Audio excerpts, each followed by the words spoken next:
नमस्कार मंडळी, मी पूनम तुमच्या सर्वांचं आपल्या चॅनलवरती खूप खूप मनापासून स्वागत करते. तर आज आपण अगदी मस्त रबडीदार अशी तांदळाची खीर कशी बनवायची ते बघणार आहोत. तर सध्या पितृपक्ष चालू आहे आणि पितृपक्षामध्ये हमखास बनवली जाणारी किंवा ताटाला वाढली जाणारी ही तांदळाची खीर अगदी सोप्या पद्धतीने आज आपण बनवलेली आहे. त्यामुळे तुम्ही सुद्धा ह्या पद्धतीने नक्कीच बनवू शकता. बनवायला अगदी सोपी आहे आणि खायला त्याच्याहून अप्रतिम अशी ही तांदळाची खीर तयार होते. त्यामुळे जरूर ट्राय करा आणि रेसिपी कशी वाटली ते मला कमेंटद्वारे सांगायला विसरू नका. चला तर मग आपल्या रेसिपीला सुरुवात करूया.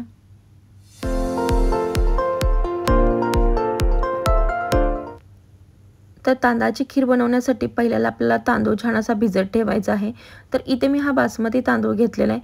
हा तांदूळ आपल्याला 2 ते 3 पाण्याने व्यवस्थित स्वच्छ धुवून घ्यायचा आहे आणि अर्धा तास भिजण्यासाठी ठेवून द्यायचा आहे. तर इथे तांदूळ वापरताना तुम्ही कोणताही तांदूळ वापरू शकता. नॉर्मल आपण जो घरी रोज यूज करतो तो तांदूळ जरी वापरला तर काहीच हरकत नाही, किंवा कोणताही सुगंधित तांदूळसुद्धा तुम्ही इथे वापरू शकता. इथे मी हा बासमती तांदूळ घेतलेला आहे. तर तांदूळ स्वच्छ धुवून घेतलेला आहे. आता आपल्याला हा अर्धा तास छान असा भिजवून घ्यायचा आहे. तर इथे अर्धा तास झालेला आहे. बघू शकताय तांदूळ अगदी व्यवस्थित छान असा भिजला गेलेला आहे. आता आपल्याला हा मिक्सरला छान असा ग्राइंड करून घ्यायचा आहे. तर इथे मी मिक्सरचा जार घेतलेला आहे. मिक्सरच्या जारमध्ये भिजवून घेतलेला तांदूळ काढून घ्यायचा आहे आणि आपल्याला हा तांदूळ पल्स मोडवरती 2 ते 3 वेळा मस्त असा मिक्स करून असा आपल्याला बारीक करून घ्यायचा आहे. तर इथे बघू शकताय तुम्ही अशा पद्धतीने व्यवस्थित छान असा आता आपण हा तांदूळ मिक्सरला बारीक करून घेऊया. तर इथे खीर बनवण्यासाठी मी एका पातेल्यामध्ये दूध असं छान असं गरम करून घेतलेलं आहे. तर इथे अर्धा लिटर दूध घेतलेलं आहे. आज आपण अर्धा लिटरच्या प्रमाणामध्ये ही तांदळाची खीर बनवणार आहोत. तर इथे बघू शकताय तुम्ही दूध अगदी मस्त व्यवस्थित गरम झालेलं आहे. तर इथे एका वाटीमध्ये 7 ते 8 केशरच्या काड्या घेतल्या. त्याच्यामध्ये थोडंसं गरम दूध टाकून घ्यायचं आहे आणि हे केशर आपल्याला छान असं भिजत ठेवायचं आहे. गरम दुधामध्ये केशर अगदी छान भिजलं जातं, त्याच्यामुळे आपल्याला व्यवस्थित 5 ते 10 मिनिटं भिजवून घ्यायचं आहे. तर इथे दूधसुद्धा आता आपलं व्यवस्थित छान गरम झालेलं आहे.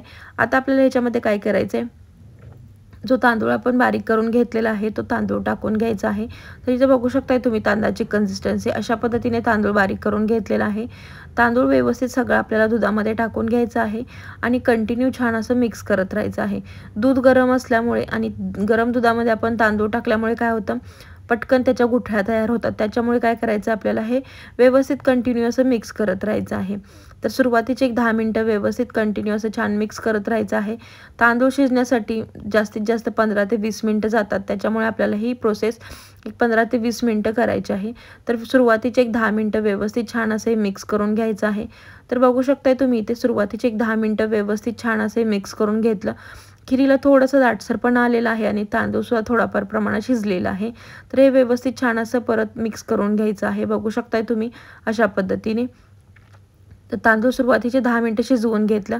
अजून एक आपल्याला 7 ते 8 मिनिटं हा तांदूळ व्यवस्थित छान असा शिजवून घ्यायचा आहे. तर इथं बघू शकताय तुम्ही व्यवस्थित परत आता आपल्याला हे व्यवस्थित शिजवून घ्यायचं आहे.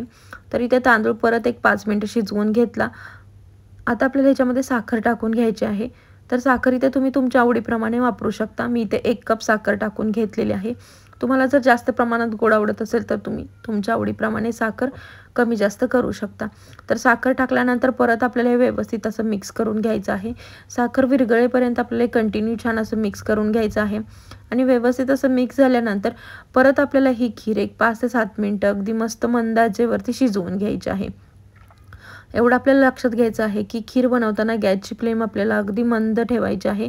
अगदी स्लो फ्लेमवरती आपल्याला ही खीर बनवून घ्यायची आहे. नाहीतर काय होतं, लगेच इथे तांदळाच्या गुठळ्या तयार होतात. त्याच्यामुळे आपल्याला अगदी स्लो फ्लेमवरती व्यवस्थित असे मिक्स करत राहायचं आहे आणि तांदूळ शिजवून घ्यायचा आहे. तर इथं अशा पद्धतीने बघू शकताय तुम्ही अगदी मस्त असं परत 5 ते 7 मिनिटं हे व्यवस्थित छान असं मिक्स करून घेतलं. आता अगदी मस्त अशी खीर तयार झालेली आहे, म्हणजेच तांदूळ शिजलेला आहे. आता आपल्याला ह्याच्यामध्ये थोडेसे ड्रायफ्रूट्स तळून टाकायचे आहे, त्याचबरोबर केशरचं दूध टाकायचं आहे. तर इथे मी आवडीप्रमाणे तुम्ही कोणतेही ड्रायफ्रूट्स घेऊ शकता. इथे मी ड्रायफ्रूट्समध्ये घेतलेलं आहे काजू, बदाम, पिस्ता आणि थोडीशी चारोळी घेतलेली आहे. तर ही तुपामध्ये छान अशी व्यवस्थित आपल्याला 2 ते 3 मिनिटं अशी भाजून घ्यायची आहे. तर इथे ड्रायफ्रूट्स अगदी मस्त कुरकुरीत होईपर्यंत भाजून घ्यायचे आणि त्याच्यानंतर ते खिरीमध्ये टाकायचे.